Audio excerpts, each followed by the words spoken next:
అప్పట్లో మా school friend వాళ్ళ ఇంటికి ఎప్పుడో వెళ్ళినప్పుడు వాళ్ళ ఇంట్లో స్విమ్మింగ్ పూల్ ఉంది. స్విమ్మింగ్ పూల్ ఇంట్లో ఉండడం ఏంటని షాకు. మేము స్విమ్మింగ్ ప్రాక్టీస్ చేయడానికి ఏదో కల్పా స్కూల్‌కో ఎక్కడికో వెళ్తే స్విమ్మింగ్ ప్రాక్టీస్ చేసేవాళ్ళం. అంతే తెలుసు నాకు పూల్ అక్కడ ఉంటదని. ఆ! ఒక మనిషి ఇంట్లో స్విమ్మింగ్ పూల్ ఉన్నదని షాకు. నేను ఇంటికొచ్చి మనకు కావాలి నాకు స్విమ్మింగ్ పూల్ కావాలి. మేము ఉండేది అపార్ట్‌మెంట్. ఏది Usha enclave senior colony. Cellar తప్పితే ఏముండదు కింద. అసలు నాకు లాజిక్ తెలీదు. చిన్న పిల్లోడిని కదా! నేను గాని సంగీత గాని. అయినా ఒక ఎల్ షేప్డ్ బాల్కనీ ఉండేది మాకు ఆ ఫ్లాట్‌కి.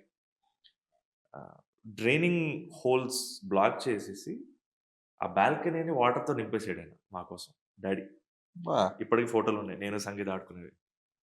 ఆహ్, హి డిడ్ంట్ సే థట్ ఆహ్, ఆయన అయ్యో! మన దగ్గర స్విమ్మింగ్ పూల్ లేదు. మనం ఇవ్వలేకపోతున్నాం. ఏం లేదు. He created swimming pool whatever we had. That is my greatest like అంటే చాలా కోర్ మెమరీ అది నాకు గాని, సంగీతకి గాని. సూపర్ అయితే. యాహ్! సో, అది నువ్వు చెప్తుంటే నాకు సడెన్‌గా గుర్తొచ్చి చెప్పాలనిపించింది.